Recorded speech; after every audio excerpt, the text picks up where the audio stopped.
Hello and welcome to another episode of 7th Tier Podcast, a weekly Storybook World podcast focused on strategy and high-level play. My name is Jethro and I am joined this week and every week by your friend and mine, the 5th best ladder player in the world. It's Syth. Syth, how's it going? Yeah, it's good. I've had a good week on ladder. The tournament is worse, but we'll get to that, I'm sure. Yes, we'll get to that. We're recording this the week after, the Monday after the December qualifier, I think was what it was called.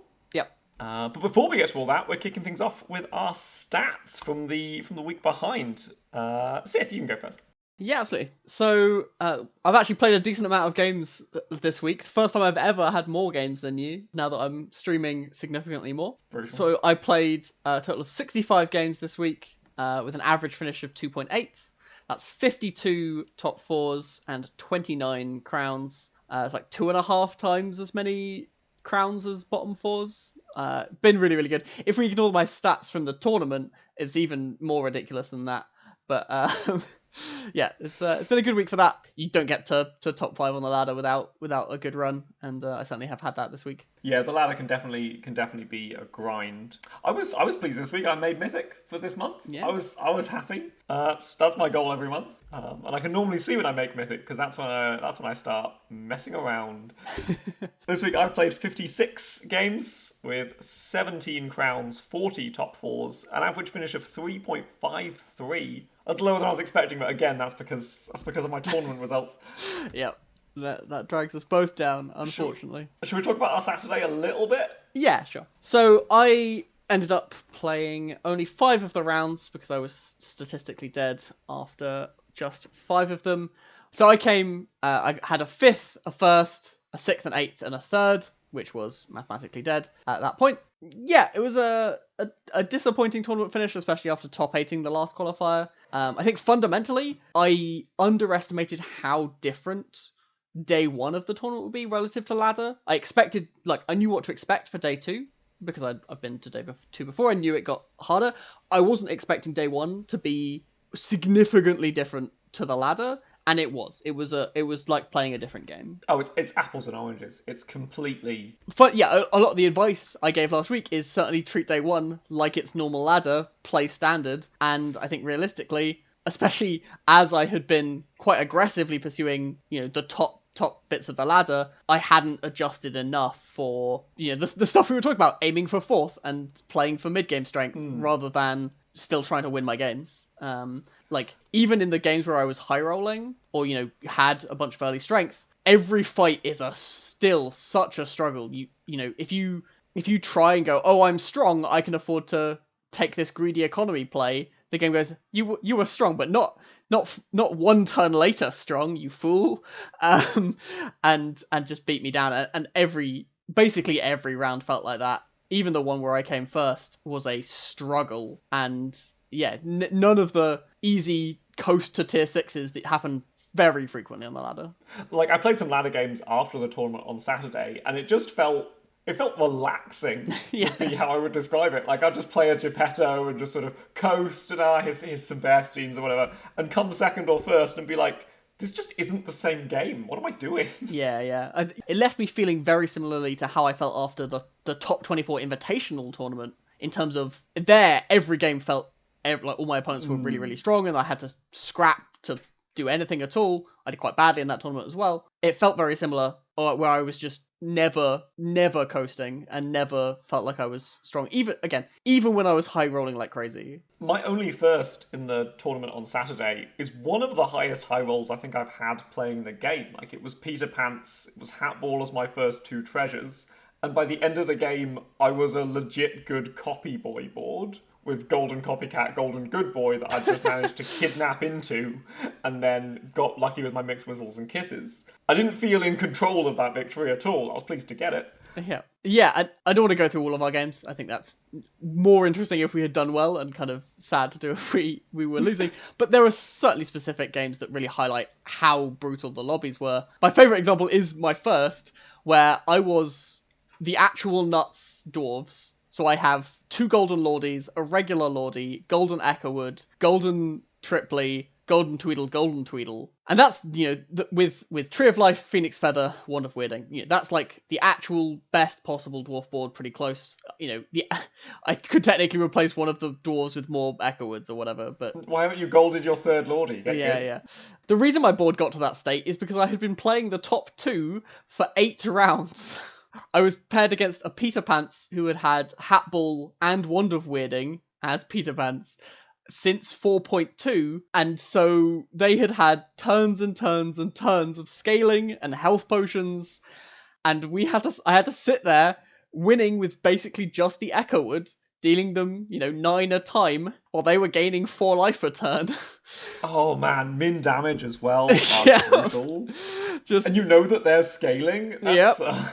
I mean, I was buying all these dwarves and getting really, really strong, and I lost the first 2. No, I lost the first 2, and then won 5 in a row, and then lost 1, and then 1 to get the game win. Like every turn, a ton of really interesting positioning choices, and which aggressively rolling for spells, like fogs and stuff, were so pivotal. It was a really brutal 1v1 that almost all ladder games end because one person has assembled the nut. Either one of those builds would normally come first without even blinking, right? Yes. Like one of you got there first and would have killed everyone, and it was fine. But we had both when I faced them earlier, I lost but didn't die, and I had enough health from earlier that I had more time to get this full dwarfs thing going. And I don't know, just so many of my games felt like this should be a game-winning board, and I have come 5th. How has this happened? So yeah, it was a little brutal, and I think definitely some lessons learned. I think certainly for the next tournament, I will probably try and play a little bit less ladder in the coming week and try and play more scrims if possible. Like get in lobbies with some of the best players, ideally, and just kind of play games where everyone is trying their best. No one's a bot. The goal is to come fourth. Kind of replicate that tournament experience more. I do think that is the best way to prepare. It's a lot more effort to try and find that than clicking play game on the main client. It's easy to play on ladder. Anyone can do it. Part of the problem, I think, is that even when you're number 5 mythic, you can still be being paired against people on the ladder who are quite a long way down, potentially. I think there's just not enough people in the game, not enough high-quality players in the game at times that we ladder, like at UK time or whatever. Yeah, I definitely think that's true. I think it is... you can't do much about it with the game with the population size that it has, but it is surprising how many times people 1,000 rating below me come in and say, "Oh yeah, I'm paired with you. Hi." I'm like, "Yep, cool." I would quite like to have the opportunity to play in lobbies with the best players in the world frequently, but That's a huge part of how you get better at a game. That's certainly true in Magic, right? Yeah. It's an advantage when you're paired against someone a lot better than you. Even with the 8, I rarely recognize even one name in my lobbies, and I'm certainly, I'm a active member of the community. I'm certainly aware of all the streamers and stuff, and a lot of the best ladder players. They're just not who I'm paired against, and so I don't have that practice against the best of the best. Sorry, I'll try and snipe more of your lobbies going forward. Oh, that makes it easier. So moving on from our tournament, we've got something a bit special. We've got something a bit different for you today. There are 88 different characters in the game of Storybook Brawl, and when you assemble 3 of them, they combine together, and they form a golden unit. They also give you a treasure. And we're going to go through those 88 characters, and we're going to tell you which ones make for the best golden units. Yeah, so this is mostly ignoring the inherent value you always get from finding a triple, which is the treasure. Even these units that we're going to say aren't very interesting as triples are great if you value the treasure. And whether or not you value that treasure depends a lot on the tier of the unit and whether or not you already have filled out your treasures. Like, if you've already got 3 tier 5 treasures, you don't care about a triple 3-drop at all, but you're at the stage of the game that a triple 3-drop's bad anyway. Whereas if you're Horde Dragon on tier 3, you will triple anything. You would triple 1/1s without text, because just give me the treasure, hook into my veins. And kind of finding that line is interesting. Part of what this is, the aim of this explanation is to highlight the kinds of units you should be looking to pair and triple, especially if you're looking for a treasure on that tier. So, the obvious example is tier 3. A lot of people are looking for Hat Ball for various reasons. Maybe because If it's you're really good. Sphinx, the ball is going to be really good. If you're Yeah, exactly. Potion Master, you're going to get extra slots at it. Yeah, there's tons of reasons and lots of heroes who would aggressively like to assemble Hat Ball, or even just half of that combo. If you're Gwen, you might have knighted an Animal Familiar on turn 2 because you don't know what you're doing. Sure, it's not the worst play. That's what I did in the tournament. I came 7th. It is the worst play, yeah. Yeah, fundamentally, it's if you have a choice of which 3-drops you would like to triple, you should look for ones that have extra intrinsic value and get more than just double their stats. And we're going to go through that and fundamentally say these units are notably improved, and these units are, some of them, even worse. Genuinely, you would rather have 2 disparate units and not triple them. That doesn't mean you shouldn't always triple them, because sometimes you get a lot stronger by finding the treasure. Sometimes it allows you to find a 4th and 5th copy of a unit, though that one's a little sketchier. There are times where it's good, but it's especially highlighting which units get the most benefit from being golden. One of, I think, the big level ups in Storybook Brawl is when you realise it's not always correct to take a pair when you see one. Yes, I think I certainly get a lot of that on stream, is that a lot of people are like, oh, a 2-drop pair, a 3-drop pair, and I'm like, I don't care about this Mim pair. Mim is not going to be on my comp for more than a couple of turns. If I tripled it, I've spent 4 gold on a tier 2 treasure. I don't value tier 2 treasures particularly highly. This isn't important to me. And I think it's, especially when it's in terms of locking the shop, like, if I'm rolling, I probably would have taken the Mim, because it only costs me 1 gold to hold, and it's fine. But if it's a question of locking a shop for a 2-drop pair, I'm probably not that interested. And again, we're going to go through and talk about which units I probably would lock for. Certainly the units that get, 4 or 5 times better when they're golden, and some units do fill that category. Yes, so we're grading these units on a 5-point scale from A through F. Our Fs are the units that are just plain worse when you triple them. Our Ds are the units that are just your basic double stats. Your Cs are where you're doubling your stats and you're getting a little bit more on top of that. It's got a little bit of an ability, a little bit of positional advantage. The Bs, you're genuinely getting an advantage from the gold nature of the unit. It's worth a lot more now that it's golden. And the As, we've only been able to think of one so far. Oh no, there's more. Okay. And the A's are just, I've just put so much better here with an exclamation mark. Like, it's layers, it's almost at the point that you think they should take it down a notch, like they did with Donkey previously. Donkey used to spit out golden units and it would deal just 20 to people in the mid game. Yeah. But it's to the point where the unit would be playable if they said, no, the gold one doesn't do this anymore. Cool. So I will also say we're not going to talk about every unit. Certainly most of the units that are going to end up in D, we're just going to say their name and say the word D. So a classic example of this, Bad Billy Gruff, D. I want to quickly pause and talk about specifically tier 2 units because they're the most interesting. And you see the most of them as the game goes on. It's mostly that tier 2 treasures aren't very good, mostly. Even at that early stage, there are a couple that are, but most of them aren't exciting. Part of the problem is the best tier 2 treasure is Hermes Boots, and it's not very good on tier 2. Yes. There are a couple that are very good early game. Jumping Beans and Spinning Gold can really pay off, but mostly they're not a huge amount of stats when you get the treasure. And if your board isn't full, buying a triple is no stats. When I have 2 Billy Gruffs and I buy a third, I'm adding no stats to my board.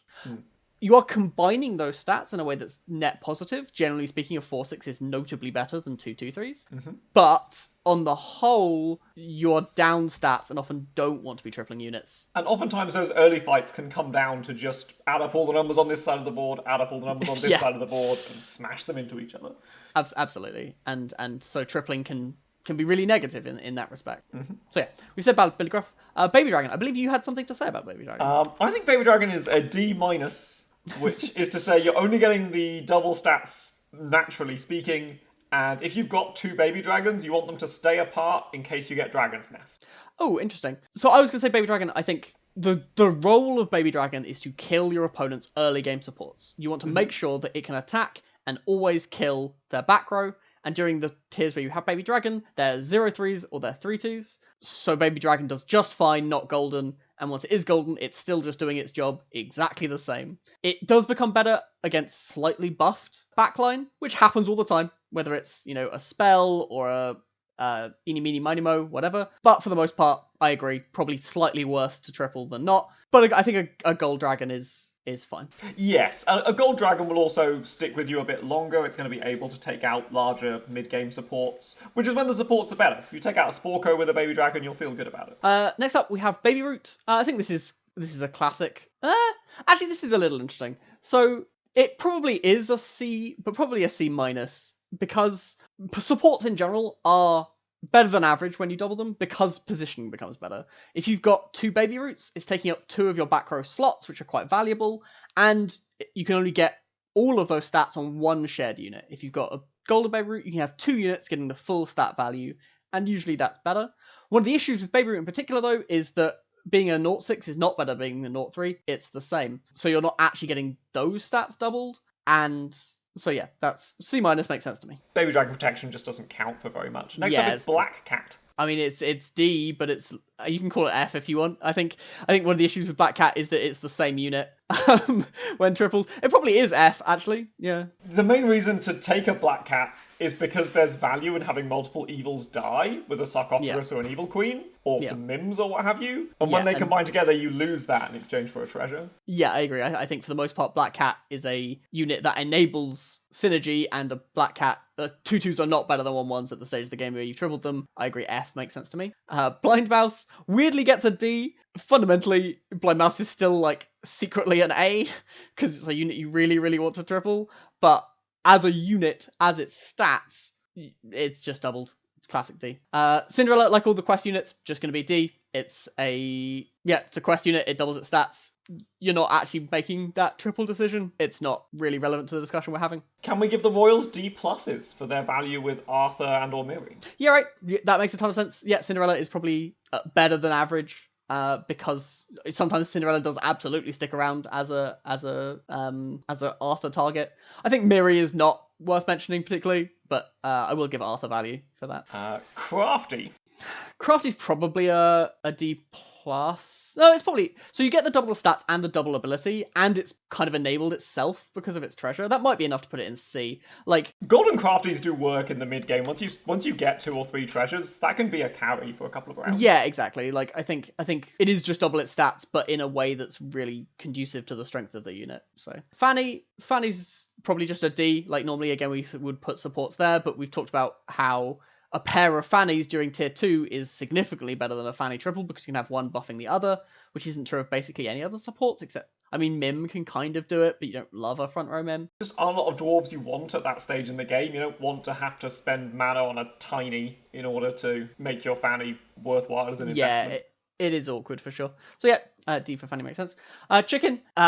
Chicken's a really interesting one because the opportunity cost is 0, but it's got to just be you put it as C. That makes some sense. Like, most of the time, tripling units costs you things. Here, it costs you nothing. If you skip the treasure, it's genuinely free, and if you're Wonder Waddle, you profit. If you find yourself wanting Hermes boots later, the fact that it costs nothing is the only reason to bump it up. Yeah. Happy Little Tree. Happy Little Tree has to be at least a C. I think C makes sense to me though. Like, Happy Little Tree, maybe even it's a B, like, or C plus, sure. It's like, C plus / B I've got. Like, Happy Little Tree as a unit falls off so quickly that it's kind of trash, but Golden Happy Little Tree is the kind of unit that you can actually build a whole game plan around. You can buy Darkwood Creepers and feel good about it. You can buy Heartwood Elders and turn it into a late game carry. Like, Golden Happy Little Tree is, like, stats-wise, it's not that much better, although 2 attack is way more than 1 attack on a unit like this. Like, it makes a huge difference. I'm pretty close to giving it B. Can I give it B? I think this is our first B. I think this is a unit that is kind of bad unless tripled. So what I think holds me back from giving it a B is it's not a good enough set of stats on its own. You need a Mim, a Sporko, or a Heartwood, or some spells, to give it power before Happy Little Tree is going to be your carry. If you just go out there going, oh, let's gather all the Happy Little Trees, I've got a 2/24, that 2/24 is not going to do anything. Sure, I would still put it in B on the basis that I think there are enough enablers that I can find and that I'm willing to hedge on this unit. I would take it and be happy with it. Next up we have Humpty Dumpty. This is another weird case because it has a specific treasure that goes with it. It's true, if you've never found it, you get the Easter egg when you triple Humpty Dumpty. I've never found it. Stand by that. I don't think you put it as just as D minus. I think that's not a fair evaluation. It doubles the liability. Like, if you've got just 2 eggs in your comp, you've got the same stats as the golden egg, assuming the treasure doesn't matter, same stats as the golden egg, but when you fight, say we've taken them as a spell, as a way to win this next fight, when you fight, one of them might die and you've still got 1 gold left over. If you invest those in one place, when it dies, you've lost all of the gold you invested. But I think they're more than twice as likely to not die, right? Like, I think like a 14-14 is more than twice as likely to live a fight than a 7-7, than 2-7-7s. Because 2-7-7s, often one of them will die. That's just, if you're at the stage of the game where you're still playing 7-7s, one of them will die pretty often. Whereas a 14-14 can often kill 2 units and still be alive in a way that 2-7-7s won't. Just through sheer numbers of stats. I never pick Humpty Dumpty Dumpty. I don't know, it's a weird one because especially, like, if I'm ever offered a Humpty triple, I'm absolutely taking it because the treasure is so good. Yes. So it's probably, like, actually treasure. a B. Next we have Kitty Cut Purse. This unit sucks. Like... But it is just a flat C. Like, we're getting the stats. A 2-2 will actually slay is the thing as well. And we're getting double the ability. Yeah, the unit overall sucks, but I think the... Yeah, I would put this as a D and B. Yes, it has slightly more upside, and slay units are, like, better with this stuff, but it's such a weak unit, and I think by the time you're at the stage of the game where you're tripling it, it still needs a ton of help and still doesn't get there very often, and it's not worth investing in getting the help. I'm putting that in D. Labyrinth Minotaur, I think this might be an F on the basis. Similar to Humpty Dumpty, it's just really vulnerable as a 10-2. Yeah, the issue is that at the stage of the game you get it 2 6-1s because they buff each other. That's part of the downside. 2 5-1, 2 6-1s trade fairly well in a way that a 10-2 still just trades for 1 unit. It's a bet against eggs or whatever, but basically irrelevant at the stage of the game you have it. Still really vulnerable to spells and stuff. It's bet against falling stars, I guess. Yeah, overall, not a unit that I'm looking to triple whatsoever. Next up is Lonely Prince. Just a D. D+, I think we said for Royals, made sense to me. It's just double the stats. It's really bad if you haven't flipped them, but you only have to flip one of them, so... Yeah. Next up is the Mad Mim. This probably ends up in C. It's a unit that is pretty good when tripled. You like it. A lot of the units that you're giving this attack to really benefit from having 6 attack rather than 3 attack. Certainly all the summons, you know, the peeps and the black cats massively benefit from 2 mims rather than 1 mim in a way that some of the other supports can have diminishing returns. That's not true with mim for the most part. Yeah, you want to double this down in one spot most of the time. Next up is Polywoggle. This has got to be is this actually an A? I think it probably is, right? Like, the issue is... Yes, I think it has to be. Like, the additional value is so huge. Yeah, the stats are irrelevant, but once you have a golden Polywoggle, your game plan for Poly changes. Usually with Poly, I want to find some way to buff its attack, put it in slot 1, ideally on a turn where I've just leveled up, on 3.0, 4.0, get it to attack, get it to slay, sweet, got 1 tier above, did fine. Once it's golden, my plan changes. My plan is now, probably, hold it till 5.0, get a Grim Soul, and get an upgraded 6-drop, and use that to win the entire game. And that's such a big swing in its role, that has to be an A. It's sandbag as long as possible, and then mise it above. Next up is Rainbow Unicorn. I think this is the opposite of the Labyrinth Minotaur. This might be I think this is like a C-. Like, it is doubling the attack on the unit, similarly to Happy Little Tree, turns a bunch of health much, much better. Like, a 210 trades so much better than 2 1/5s. Yes. And the buff is the same. You know, they can't buff each other. They're not 2 1/6s. You're losing a tiny bit of stats. But a 210 is just so many leagues above a 1/5. The buff can actually become relevant when it's +0/+2 and it's only cost you 1 unit slot as well. Like, a stag having 5 toughness makes it way more likely it gets to attack. And that's a huge amount of stat. Next up is Sherwood Sure Shot. Not a D+, it's a Royal, but otherwise it's identical. It is again, positioning gets slightly better, but that's fine. We give a D to Tiny. Probably D-. Again, same problem as the Minotaur. Doesn't quite have that F where it's actually worse, but it's one of those units that isn't even better stats once it's doubled, because an 11-2, or however big it is, a 12-2, doesn't trade better than a 6-1 at that stage of the game. Next up we have Wizard's Familiar. This feels the same as Happy Little Tree to me, in that you're doubling the scaling that you get on it. Yeah, so doubling scaling is so interesting because it is just double the stats. Like, it's the same total stats that 2 Wizards Familiars are presenting, but it turns it into a unit that you can actually play in your late game comps. I still think that only ends up as, you know, a D+. Like, it is just double the stats. If you wanted a Wizards Familiar at all, you want a Golden Wizards Familiar the same amount. So it probably still ends up D. Here's the The reason the comparison to Happy Little Tree, I think, breaks down is if you've got 2 Wizard's Familiars and you play a spell, you're getting the same amount of scaling. The same is true if you've got 2 Happy Little Trees and the turn ends. The same toughness, yeah. But when they combine, you get that additional power, which we've already discussed is worth so much more, and it's so much easier to get extra power onto them when they're taking up 1 slot in your comp. Absolutely, whereas with Familiar, that's not true. Brave Princess, so this is just a D. Oh, the hilarious caveat is that it stops getting +3/+3 from Cloak of the Assassin, which no other unit does. It still counts as a slay unit for all other purposes. It can still get Bad Moon buffs and so on. Does it still buff Shadow Assassin? It still buffs Shadow Assassin, still triggers Bounty Board, doesn't get buffs from Cloak of the Assassin. More of a caveat than anything else, but hilarious. Next up is Darkwood Creeper. Gotta be at least a C, right? I think it might be a C+. Yeah, I can believe that. Like, it's both as a 0/6, it can actually survive a hit and start getting some power on itself, and it becomes much more of a build around, and fitting 2 Darkwood Creepers on your board is fucking awful. It is so hard. Your back row is so nothing when you've got 2/2/3 Creepers sat there. Yeah. So I think C+ makes a lot of sense for that. Next up is Doubly. This is probably a B, right? Like, the thing with Doubly, so it is just double the stats, but the point of Doubly is to enjoy the buffs that you're getting, and the ability to combine those is often huge, especially if those buffs came in the form of things like Peter Pants's ability, or Gingerbread Houses, or in Beginning Stone, yes. If those stats have come from, like, a passive source, so that all copies are slightly bigger, putting those together really, really helps. And Beginning Stone is the classic example of, like, one Doubly is a 30/30 within Beginning Stone, or 32, whatever.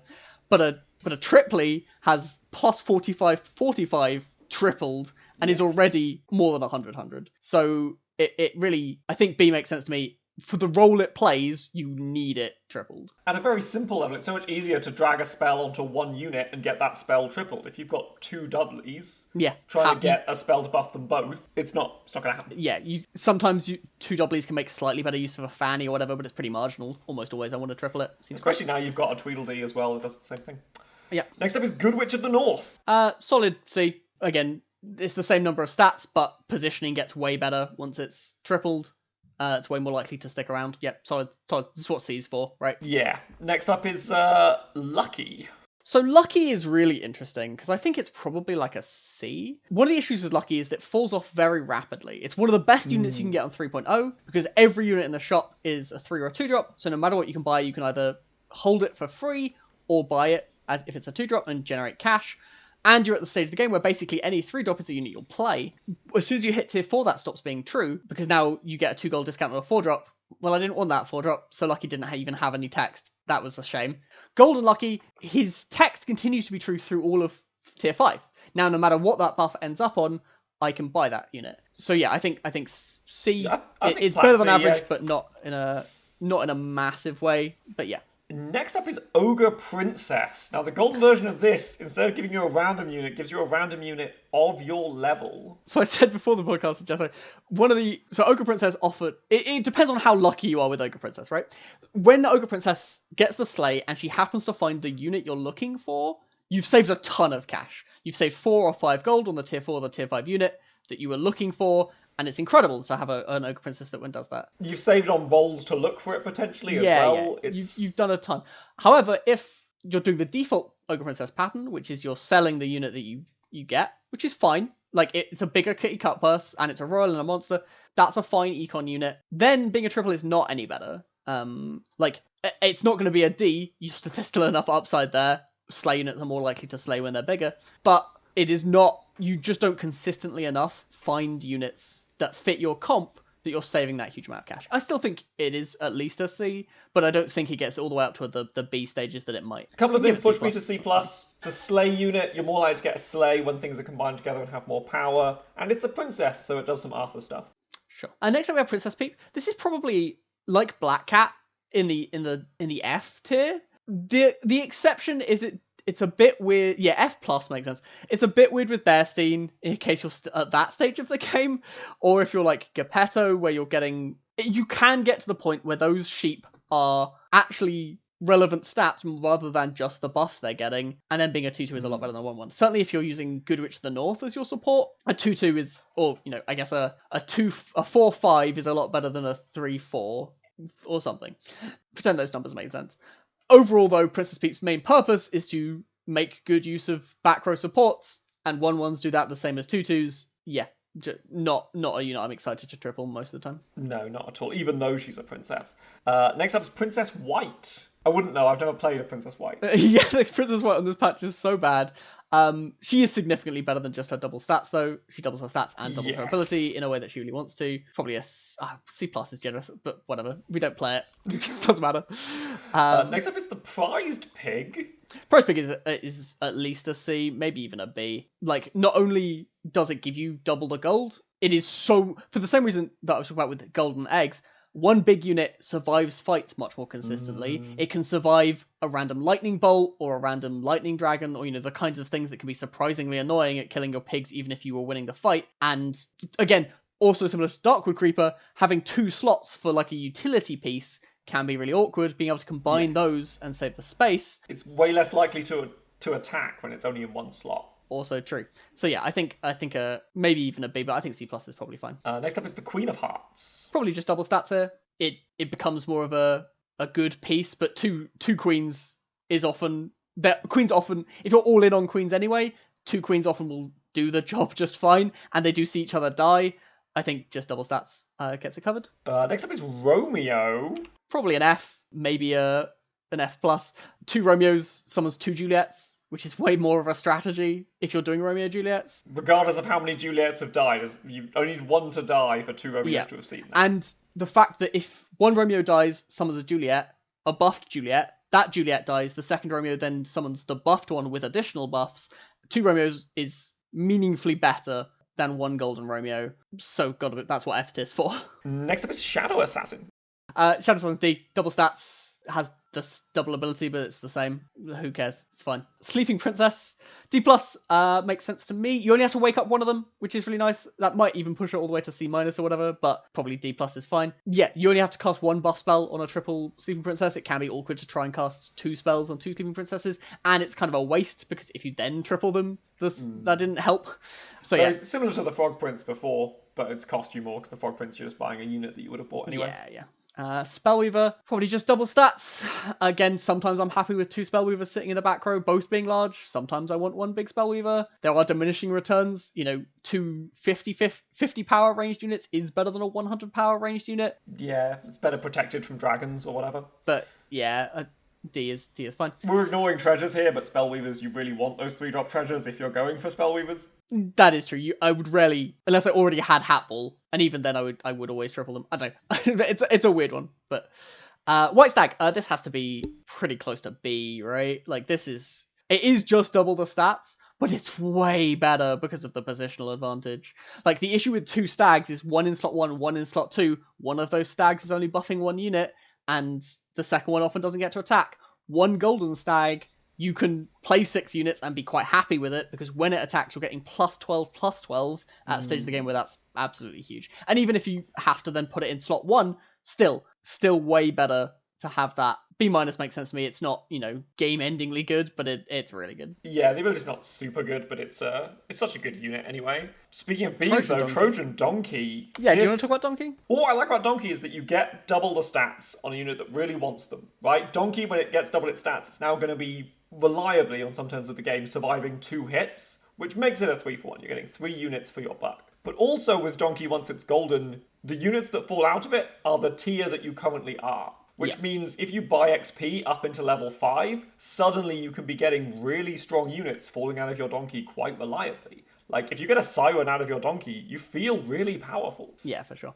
I think that Donkey does get a lot better. What letter do you want to give that? I've given that a B. Yeah, makes sense to me. Next up is Vainpire. Like most slays, this probably ends up in like C minus or whatever. Like 1 slay units, especially actually a self-buffing slay unit probably ends up in C, because not only is it more consistently slaying as 1 big unit, those stats will then condensed into a unit that is, again, more likely to slay again. It just kind of, it's slightly worse with like Cloak of the Assassin or Bad Moon in that you've got less units to get those triggers on, but I think overall that pans out to a C. Wicked Witch of the West. C is what it's for. Standard C support, yep. Supports even, yep. Wretched Mummy, probably just a C. So obviously with Wretched Mummy, you get it's only one trigger, but it deals double the damage. This means if you have a Mm. relatively small mummy, say it's just the 4-2? 6/2, the Yeah. 6/2 that it 4/2, yes.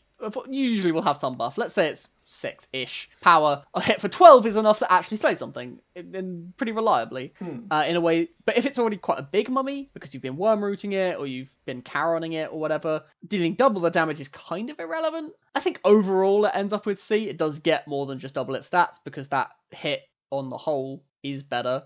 But it might be even a C minus, because sometimes that's egregious. Yeah, I think a flat C makes a lot of sense for Wretched Mummy. Bearded Vulture, we're now moving on to a tier 4 unit. It's very similarly to Queen of Hearts. Yeah. It's just double the stats. Two of them see each other die in a way that's kind of interesting. But, so yeah, D. Nothing super interesting to say there. Copycat. This might be This is another an A. A. Yeah. Right? Yeah. Copycat is one of those units, a little bit like Stag, where the positioning on two copycats can be surprisingly awkward. And Golden Copycat, copying even just one thing behind it. I mean, Good Boy is the obvious one, but even in the mid game like Friendly Spirit or Mummy, Golden Copycat in one good Last Breath in slot 5 is enough to carry you for quite a long time. Even like a monster book, the difference between Yeah, one spell and two massively increases the odds that one of those spells has ball impact right now.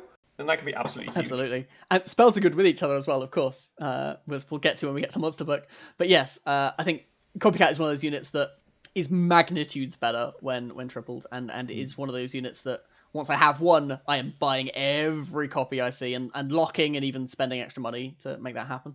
On the other hand... Next up is Court Wizard. This is the definition of an F, right? Yeah, so the only reasons to be playing Court Wizard are because you have a lot of royals, and ideally are ways to make them much bigger, whether that's something like a Telltale Quiver, or a large Good Boy, or some Spear way of to make... Achilles, Ring of Rage. Sure. Ways to make the Court Wizards really good, and you would much, much rather have two Court Wizards triggering than one. Partly because it makes overkill way less of a problem. Yeah. You know, sometimes 2 hits of 7 is worse than a hit for 14. Dealing half killing 2 units is worse than definitely killing 1. But again, if you're going for Court Wizards, you want the maximum number of Court Wizards going, because the idea is that they're huge. Yes. And that they'll be triggering several times. Court Wizard is a classic. You get much weaker when you triple it, almost always. Next up is Fairy Godmother. Probably just a D. Like, partly the unit is bad, so I wouldn't be buying pairs or whatever. One Godmother can see the other one die in a way that's, again, we've mentioned with vultures and so on, they do trigger off each other when there are 2 of them. It is a better unit, and it's scaling toughness. Certainly, as an 8/8 base, giving it a bunch of toughness is way better than 2 4/4s becoming 4 16s or whatever. It has to be a C minus. We're getting more than just the stats. Like, we're getting the equivalent. We're getting slightly Yeah, more sure. than what an old Godmother used to be, and that used to be really good. Like, Sure. a Godmother can do some work. Friendly Spirit. This is like the definition of like a B, right? Yeah. Like it's not so much better that it's game ending in a way that things like Copycat are, but you get to combine the stats. Stats are good with stats. Yeah. And it's double the trigger. So yeah, So we're generally getting speaking, it 3 more times, right? Like if it's a standard 3/3 Friendly Spirit, we gold them together as a 6/6. So it's doubled itself once from 3 to 6. And then it doubles itself again from 6 to 12. yeah, it's now giving +12/+12. Yeah. Yeah. So yeah, significantly better. Kind of the definition of B. That's what we're here for. Next up is Greedy. Probably just a D. You do get double the money, but not in a way that's like it's a high toughness unit. High toughness units. When you've got double the toughness, you're way more likely to get that money trigger. And if you've got the sure, ring or that's the true. stars, like being able That's to the turn that same. into a spinning gold is reasonable. If you've got the ring or the stars, it's the same as having 2. Again, that's what we're comparing it to is having 2, right? But I do agree that it does survive a hit significantly more reliably. C minus does make sense. Next up is Grim Soul. So technically, you are just getting double the stats and double the trigger, right? It is technically the same. Realistically, it's probably just in C, because, I mean, Trophy Hunter is the really broken example, but almost always it is just the same as 2 Grim Souls, right? Yeah, which would be a D. But I'm thinking we can push it to C minus if we say something like your Slay comp has only so many spaces available to it. Being able to say this first space is worth +40 to the jaw. Yeah, it is definitely a positional thing. Right, the positional thing puts it to C. Yeah, similar to the supports. All the utility units, right? All of these units that Darkwood Creeper, these utility units that I want, but I can only put so many weak statted units that support my other things in my comp. Yes. It's not about its stats, it's about its utility. Next up is Heartwood Elder. Classic C, probably maybe even C+. It's really difficult to have two Heartwood Elders actually buffing units properly. There are only like two good trees. Like, what are you buffing? It is slightly, if you've only got one tree to buff, it is marginally worse than Heartwood Elder, the buff target. I was going to say, one of the trees I might be buffing would be the second Heartwood Elder. But I think overall, I want my Heartwood Elder tripled. I can find another tree, and usually, because I'm transitioning into like Shoulder Fairies Echowood, I really want lots of buffs on one unit, which a golden Heartwood makes easier. Yes, you want to double down on where you're going to be getting those stats 2 or 3 times from the Shoulder Fairies. Yep. Next up, Hungry Hippocampus. This is probably still just a... It's interesting. So this kind of has the opposite problem of... Maybe it's the same problem. It's a lot like Happy Little Tree in terms of once it's tripled, it becomes a late game transition piece. Like it becomes a comp in a way that a regular hippo never can. Yeah. And by the time you get to that stage, doubling its attack is super relevant. Yes. Like a 1050 is much worse than a 2060, even if because often when you buy the third piece, or you knight it or something, it's not actually doubling its toughness necessarily, because the second copy hasn't had the same opportunities to scale. One of them will be more scaled than the other. But it becomes a real piece, so I think that has to be a C or a C+. The reason I like it is because trying to find space in an animals comp for 2 hippocamps, both of which are scaling, and where your animals are dying to, and supports to make the animals not just nothing. Yeah, it is a positional problem. Can become awkward really quickly, and I like slamming those hippocampuses together to take up one space. Juliet is the definition of a D+. Yep. Obviously, the combined stats are better with Romeo because Romeo gets to summon them over and over again. But that's true. Maybe this is a C-. Yeah, I think C- probably fits. Getting those stats twice, and it's better with the royal stuff. Two Juliets is not good. It can be okay. It gives you a hedge to make sure. Like the downside is that sometimes a big Juliet doesn't die in time. But overall, I think it's pretty good. Lady Lake, solid C. Nothing much to say. It's just doubling its stats, but with better positional advantage, and a 6/6 ranged is much better than 2/3/3 ranged. It suddenly becomes a unit that can actually deal some damage. C. Yep. Lightning Dragon is interesting because I would very rarely buy pairs of Lightning Dragon. I ended up buying a triple Lightning Dragon when all 3 were offered in the shop during the tournament, and it didn't go very well. I was Charon, who's meant to buy Lightning Dragons. It was very confusing. Usually, the only time I would buy triple my Lightning Dragon is if I was doing some kind of scaling thing. Yes, you're doing a Mermaid Dragons thing? If you're doing Mermaid Dragons, often you would want 2 of them to both be Mermaid Dragoning. Yes. So I think F makes sense to me. I think overall a gold Lightning Dragon. If they've both been Mermaid Dragoning and that's starting to fall off. Yeah, this seems like I'm only tripling it if I want the treasure, not if the triple's valuable. Yeah. Which is what F is for. F+, because it's not like actively bad. It's pretty bad though. Next up is Medusa. Now we've had a lot of Fs in 4s actually. Yeah, so this is also an F. One of the golden Medusa makes the statue an 03, not an 06. But it's a 6/6 by then, so it doesn't matter. Exactly.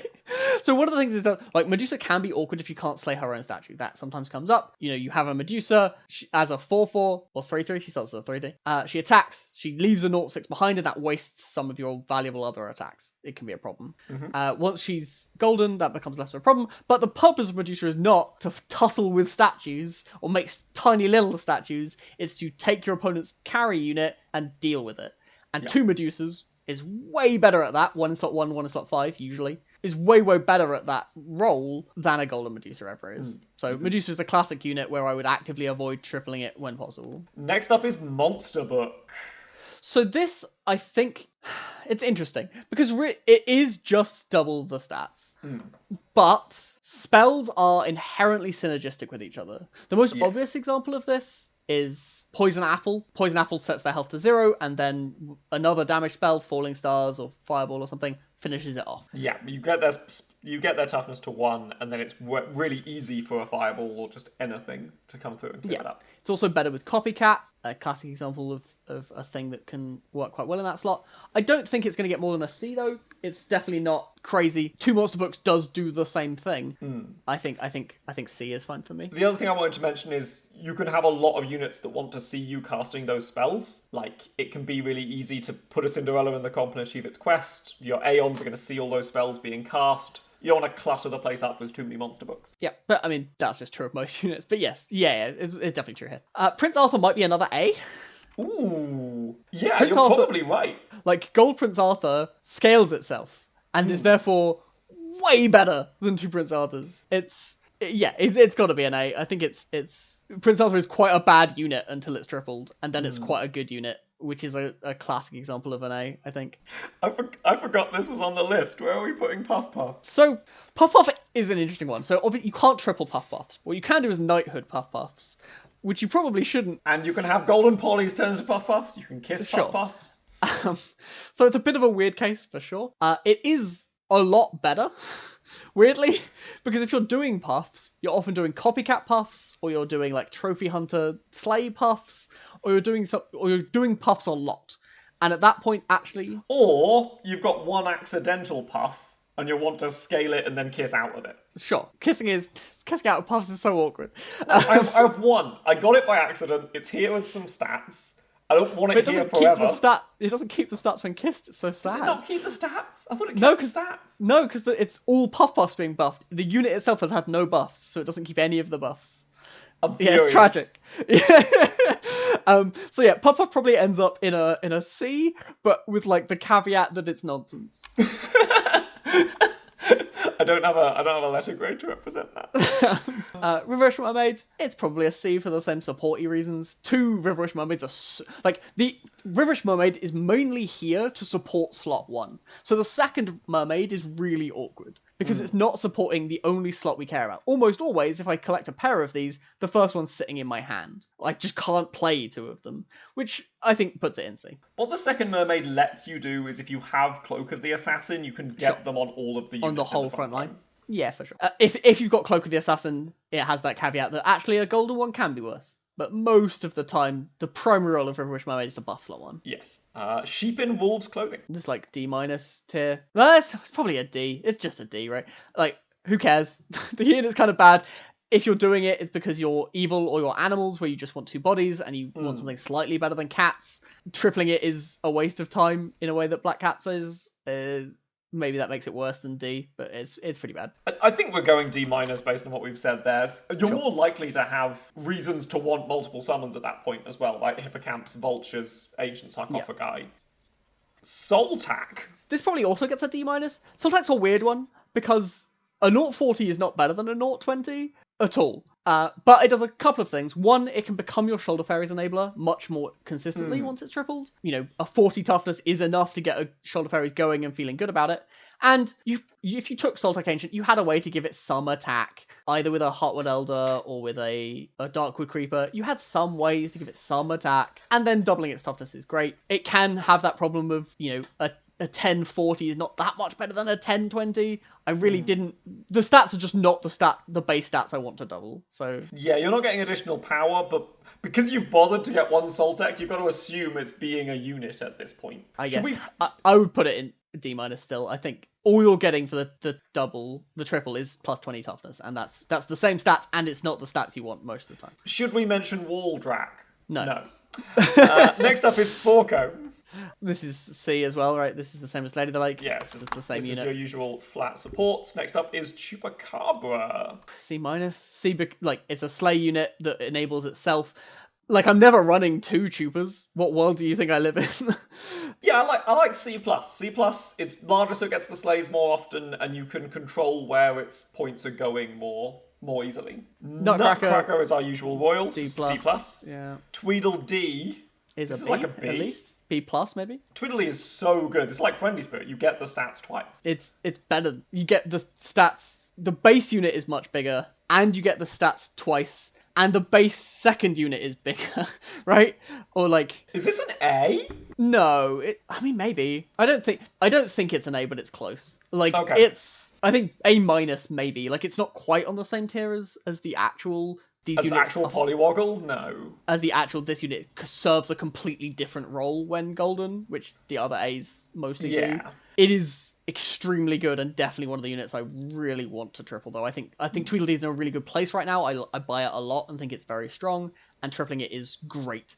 It gets so large that it becomes an Echo Wood enabler, and that is a way its role changes. Because Echowood sees it as summoning a 0/0 and then giving it all those stats, right? I think it sees it as a 12-1 or what, or 1/12, but yes. It gets all Okay. the stats that aren't the base stats of the Tweedledee, which is a 1/6. Yeah, it doesn't even, because it's not a golden unit that comes out of it. Yeah, so it sees the 1/6 and then gets all the stats more than that it has, which will be Sure. loads. I knew it was more than I was expecting from what I've seen on the board.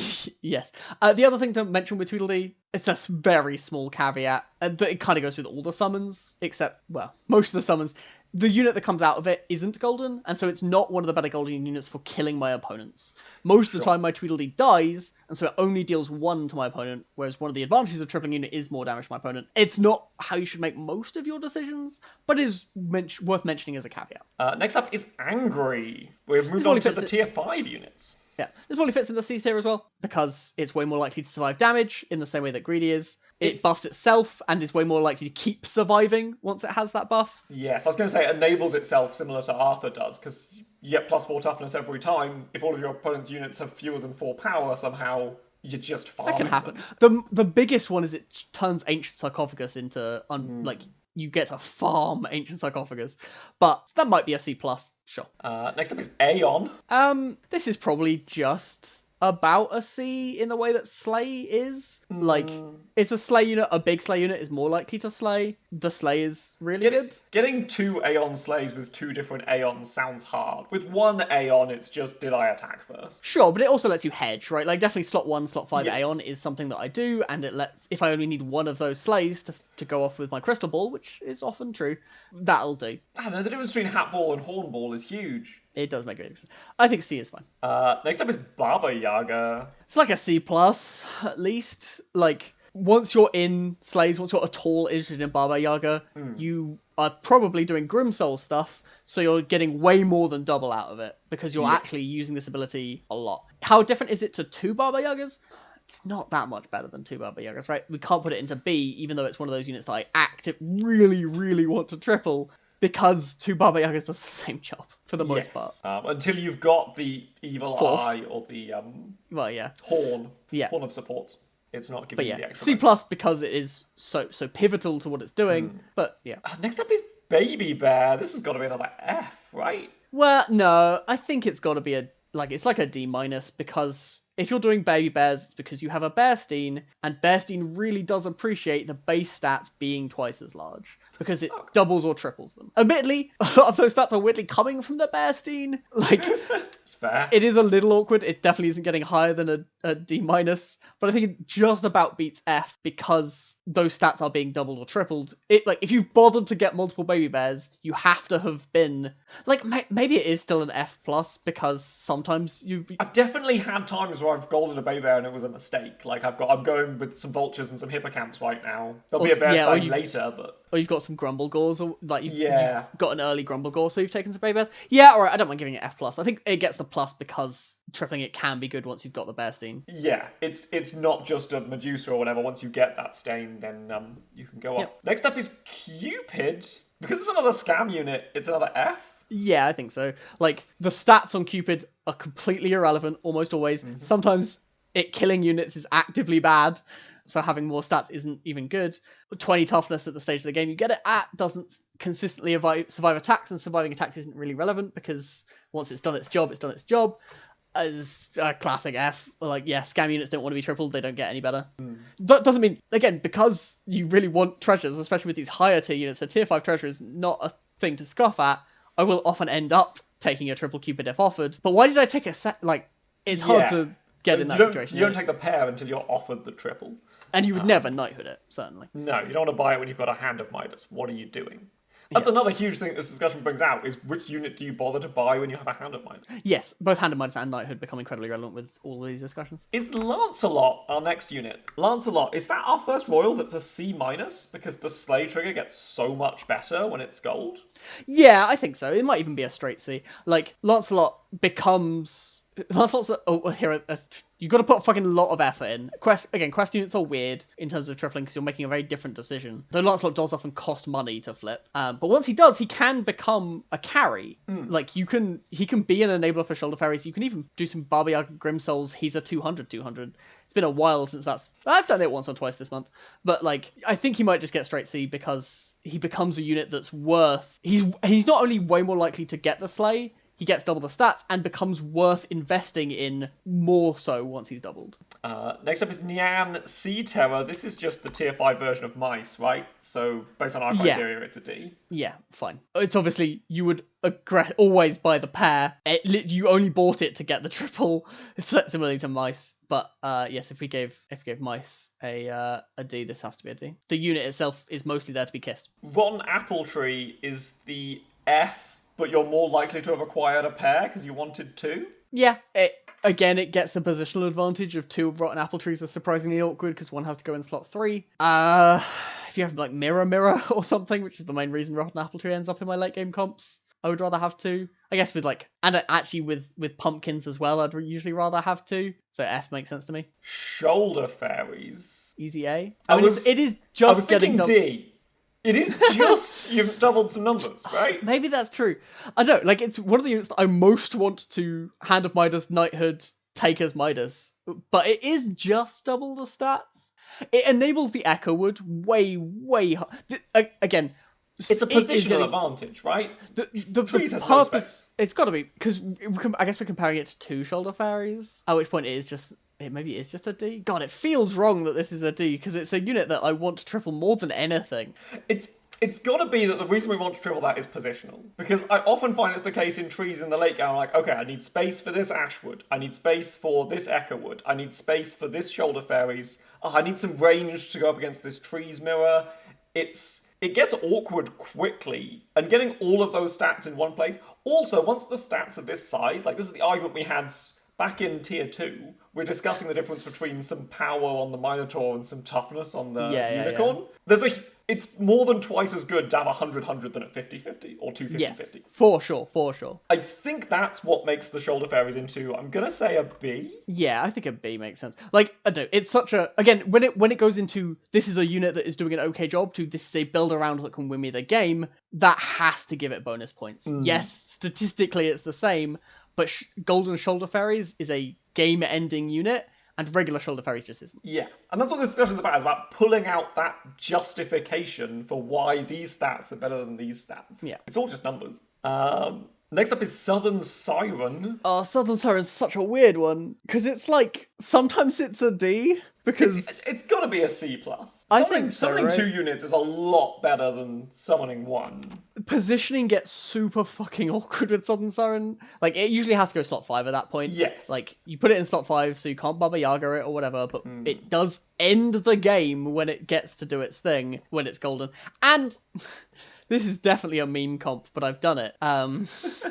If you have Hermes Boots or a Sadrak or whatever, you go slot 2 Golden Siren with Baba Yagas behind, no other front line, attack, get the slay, 4 copies, please, go. I've done it. I think I must admit, I had like Hermes Boots plus 100 attack sword, Baba Yaga, Sure. Golden Siren or something. I'm like, I always attack, I always get the slay. I win the game when that happens. I'll have yours. Yeah. But overall, it has to just be a C+, because you Yeah, I can't think get so. those slays consistently. Yeah, especially because the positioning becomes super awkward, and you can't support it well with Baba Yaga without having space and stuff. So Next up is part of the reason we're having this discussion. It's Wombats in Disguise. this is our A+, right? Like, You get so much. You've doubled the stats of the Wombats, 4-4 to 8-8, or let's face it, bigger than that. Then you get those stats twice on the unit it summons, 8-8 to +16/+16. And the unit it summons is golden. Which means that for everything in this list, it's better. yeah, you It is like monstrously better. It not only, yeah, as Joseph says, not only as a base unit gets much better, but all of the buffs get incrementally better as well, because they're getting doubled as well as going on better units. Like Wombats is one of the units that you most like. It's so good when it's tripled. So good. It's, the only comparison I can think of for how powerful this is would be Mummy before they nerfed it, when it could hit 2 different targets, the 3-cost Mummy. You mean on the beta? That was never on live, but sure. Oh, sure. I know, you described it to me once.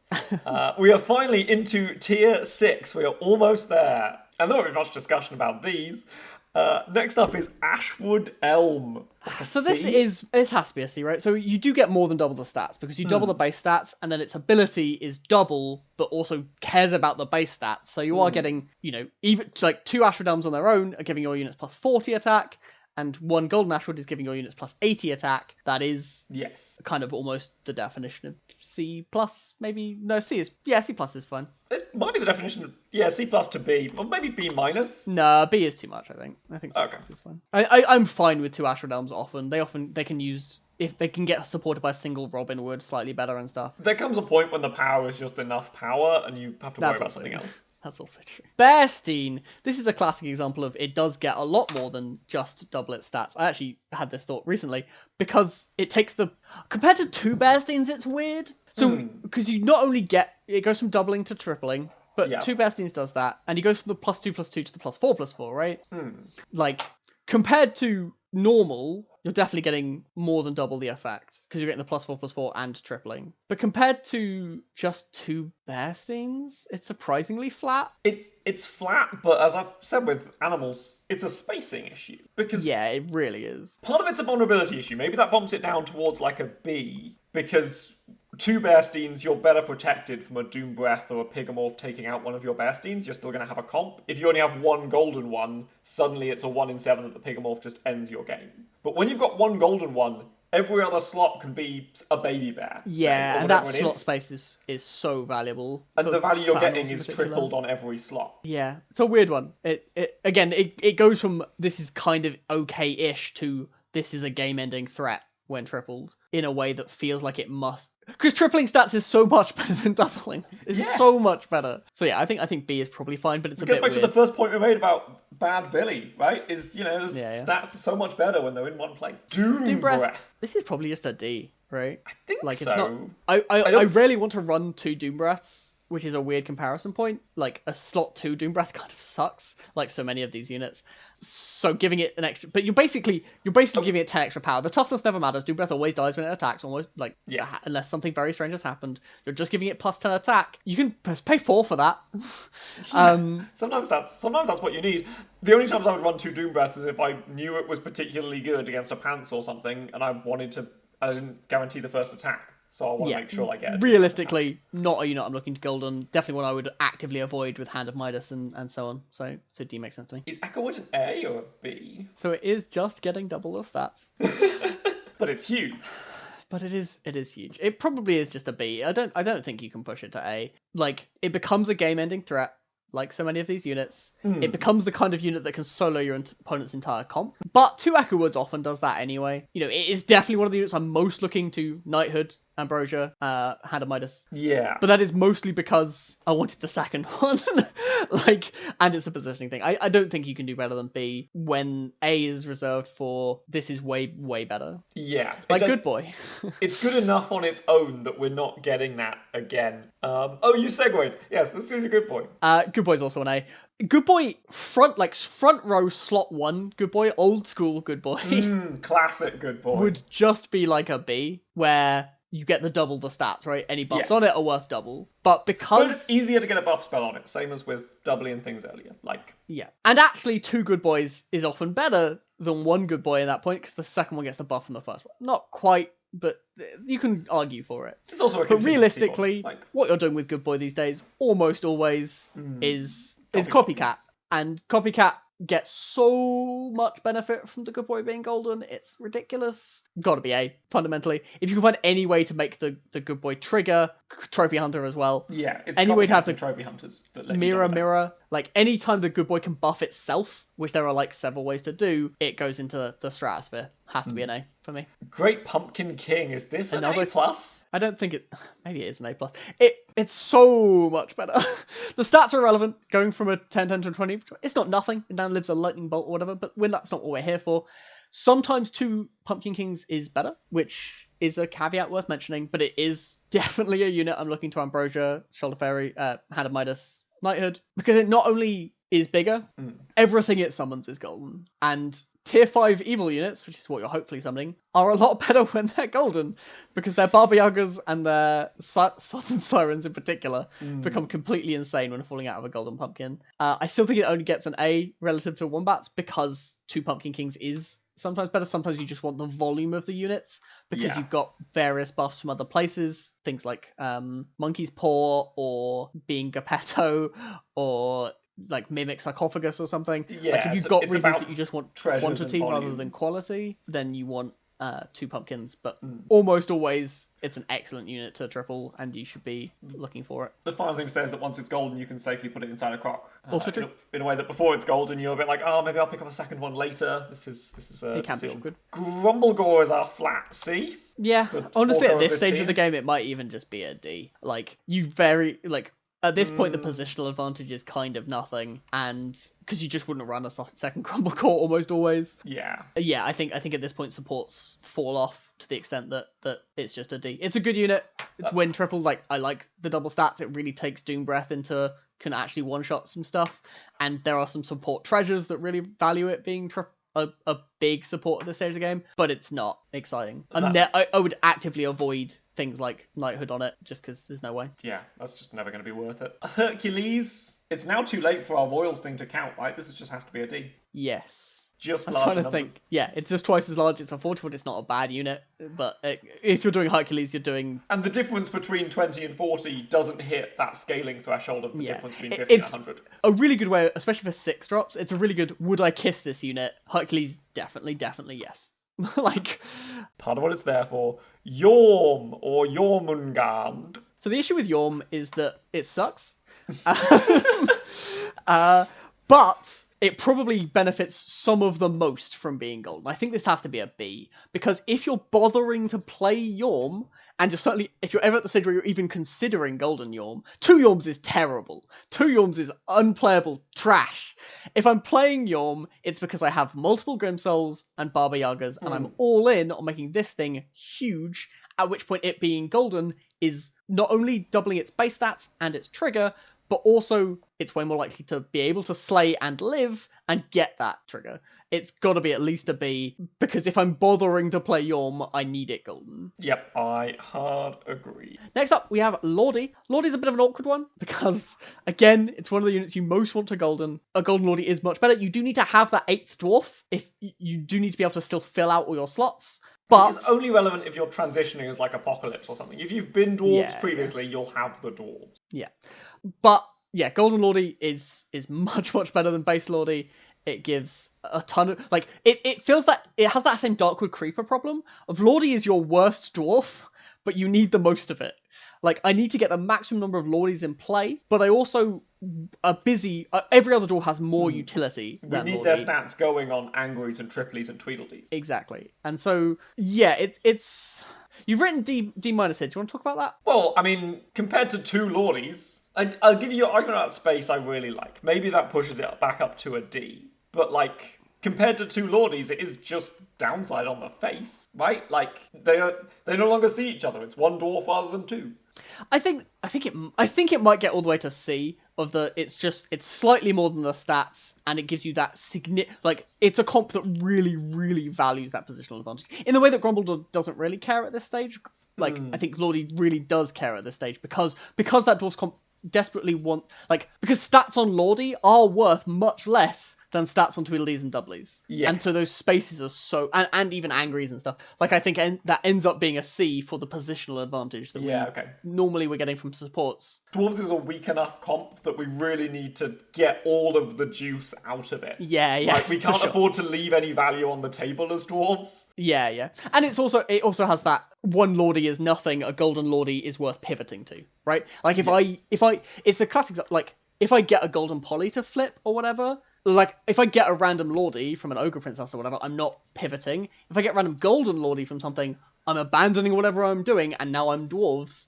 And that, if a unit is willing to make me do that, it has to be at least a C. Because I wouldn't do that for Golden Grumble. I wouldn't buy baby bears or whatever and massively change what I'm doing. Maybe I would, but Part of what works about that pivot is that dwarves are so cheap. There's like that's true. 5 or more dwarves that cost 3 or less, and it's not hard to fill up a board with random dwarves from the shops that you see. And next up is Oni King. It's gonna be like a C plus. Why? Have you ever tried to fit 2 Oni Kings onto a board? It's impossible. I've got some Grumble Gores the kings need to see the Grumble Gores attack. They need to see the Baba Yaga's attack. Can't justify a C plus. I don't think. Like it is. Oni King is a really awkward utility unit in the same way that Darkwood Creeper is. But I think if we gave Lordy a C, we've got to give Oni King at least a C. Like, it's the same positional problem of this is a utility unit that you want to support your other stuff, but there's no space for 2 of them because that's how tier 6 works. And it itself is a pretty garbage unit. Once it's golden, it's much better at rumbling itself. That's one of the things, right? It attacks as a 40-40 rather than as a 30-30, and that's relevant. And it survives, yeah. So yeah, I think C minus makes sense to me. Next up we have Robin Wood. Robin Wood's a weird one because it's really situational whether you want 2 Robin Woods or a golden one. Yeah, every board with Robin Wood is so different. Yeah, there are times where like a second Robin Wood would be game-endingly bad. I have a copycat and a good boy currently both getting the Robin Wood buffs, and if I triple the Robin Wood, only the copycat would get the buffs, and so there's no point having a Robin Wood at all.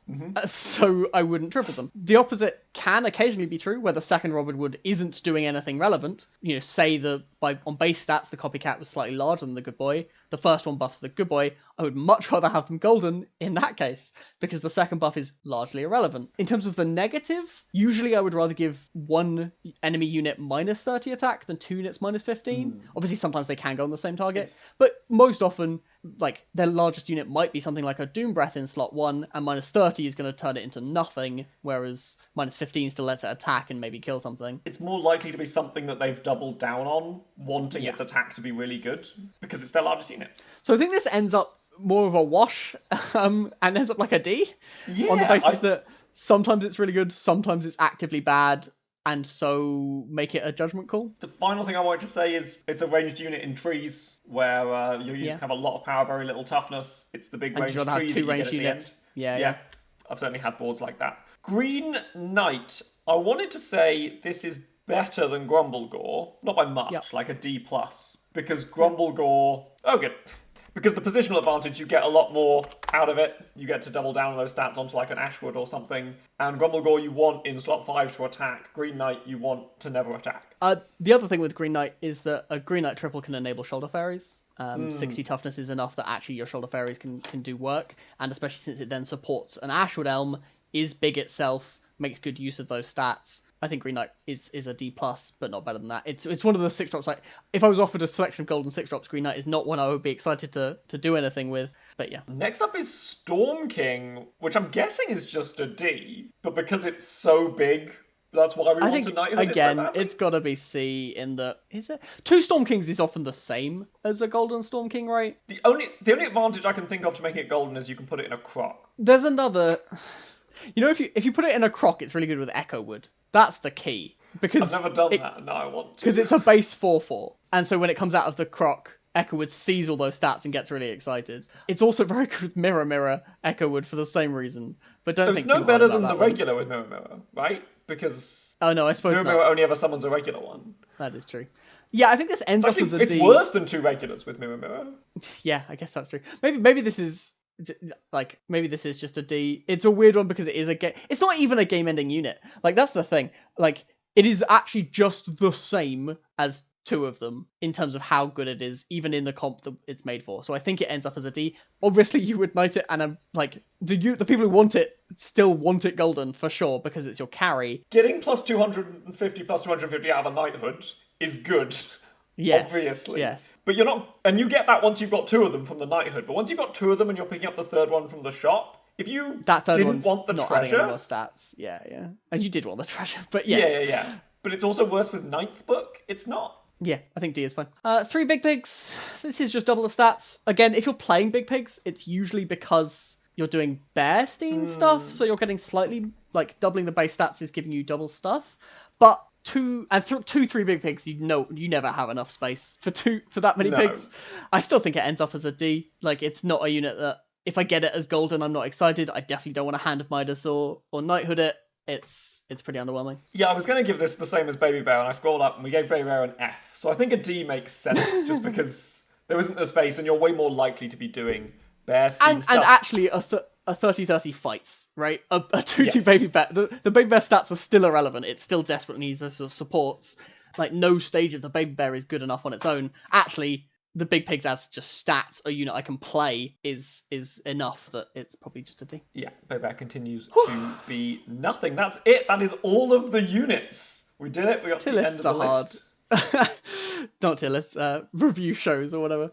Yes, it's a hard agreed. one, but hopefully that gave you some useful insight. Like, most of the time, you should be tripling units to get treasures, but it is definitely worth considering, especially with some of these, especially in the late game with some of these shoulder fairies, these Hand of Midas Ambrosia plays. Definitely worth highlighting which ones really, really benefit and which ones just benefit a little bit. And certainly when you're picking up random pairs while pursuing treasures, try and pick up the pairs where the triple is a winning unit, and not, buying a random Baby Bear pair where the triple isn't good. If the goal is to get triples for treasures, it is nice if the units are good along the way. Sometimes there's more competition, but whatever. This would be more relevant if they were better heroes, but with heroes like Gwen and Midas, this really matters as well. Like, sure, yes, it would be more relevant if they were better, for sure. But I think that says a lot about, what do we have Wizards familiar at? D+. Knighthood's a bit weird for Gwen particularly, but yeah. I'm prepared to call that a show. Yeah, absolutely. This is going to be a fun edit. That's our show. Thank you so much for listening. You can find us on the Discord. I'm Jethro, he's Synthesis. You can follow the podcast on Twitter at 7th Tier Podcast, the number 7, the word podcast. You can also find Syth's stream every day this week from 9am UTC. Absolutely. That's over on twitch.tv/SYTHESYS. We'll be back next week with the same content, but we'll be saying different words. Until then, don't forget, 2 Jorm is just trash. Have a great week.